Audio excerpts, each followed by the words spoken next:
Have you ever felt that creeping sensation that you do not actually belong? That despite all your hard work, you're just one mistake away from being exposed as a fraud? This diagram shows that you are not alone in that feeling. 8 out of 10 professionals will experience imposter syndrome at some point in their careers. This fraudulence complex doesn't disappear once you climb the ladder either. In fact, it routinely strikes the highest achievers at the absolute summit of their fields. This is the legendary author Maya Angelou. She once shared that after publishing 11 books, she still thought to herself, "Uh-oh, they're gonna find out now. I've run a game on everybody." And here is Tom Hanks. He has publicly spoken about experiencing the exact same dread, worrying that people would suddenly realize he didn't know what he was doing. We tend to treat confidence as a genetic lottery, something you either have or you don't. But psychological research proves it is actually a trainable muscle.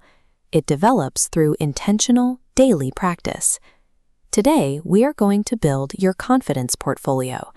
This is a physical, science-backed daily journaling protocol designed to actively rewire your brain and systematically silence all of your self-doubt. Step 1 happens before you even pick up a pen. Clear your physical workspace. Keeping your living and work areas orderly naturally improves your mood and reduces stress hormones. Now grab a blank notebook and a pen.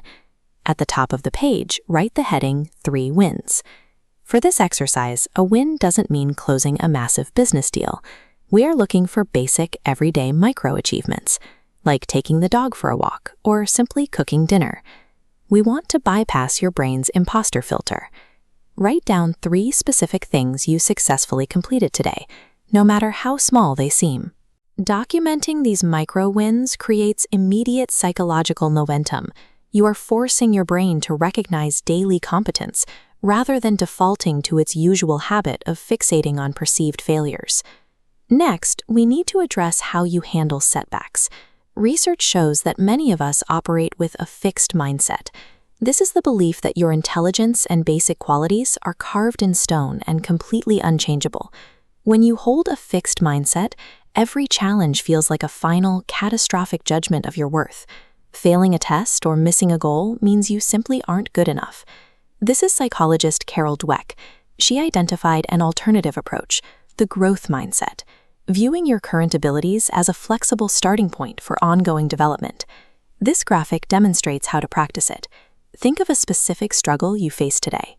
Under your list of wins, write it out as a fixed mindset statement, like this stark red text reading, "I am not good at this."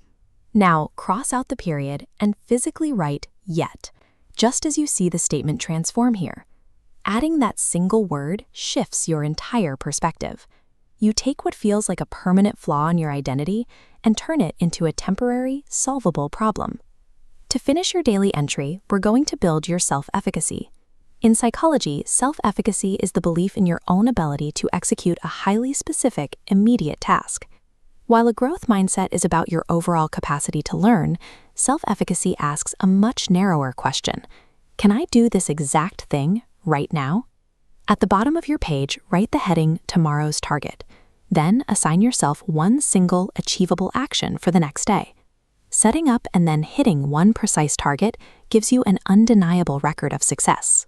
It creates a concrete feedback loop that replaces hesitation with genuine self-assurance. Take a look at your completed page. You have just built the first entry in your confidence portfolio. In a few short minutes, you documented your competence by logging micro-wins, you reframed a limiting belief, and you clearly defined a self-efficacy target for tomorrow. The protocol from here is quite straightforward. Repeat this exact physical journaling process every single day for the next week. You don't need every entry to be profound or perfect. Consistency in this daily practice matters significantly more than achieving perfection in any single entry. Over time, stacking these physical pages creates a deep, undeniable well of concrete evidence that proves your own psychological resilience. Building real confidence requires patient, committed effort. By maintaining this ongoing daily practice, you transform abstract self-doubt into a quantifiable ledger of self-belief.